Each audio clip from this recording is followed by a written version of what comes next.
Nanganganib na maputulan ng paang isang babae sa Maynila matapos mabaril ng kanyang kapatid. Nangyari daw yan habang tinatarget ng kapatid ang mga daga. Narito pong Express Report ni Nina Ongpauco. Sa kuha ng CCTV na ito kagabi, makikitang 25 anyos na babae na buhat-buhat ng isang lalaki palabas ng eskinita sa barangay 867, Pandacan, Maynila. Duguan ang kaliwang paa niya dahil sa tama ng bala. Ayon sa isa sa mga rumesponde sa biktima, ang nakabaril sa biktima ay ang sarili niyang kapatid na lalaki. Gabi-gabi raw itong namamaril ng daga sa kanilang bahay. Pagka-uwi na daw ng bahay, so parang pahinga, namaril daw yata ang daga. Tapos hindi sinasadya na tama yata yung kapatid.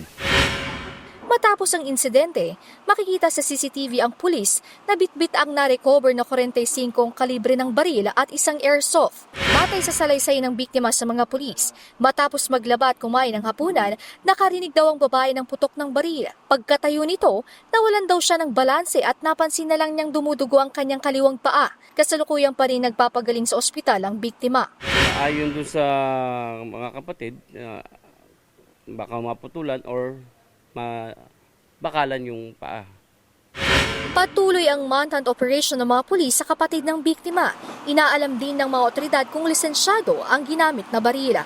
Nagbabalita mula sa Frontline, Nina Ongpauco, News 5. Mga kapatid, Ruth Cabalco, para sa mabilis na pasada ng mga balitang dapat niyong malaman, mag-follow at mag-subscribe sa social media pages ng News 5.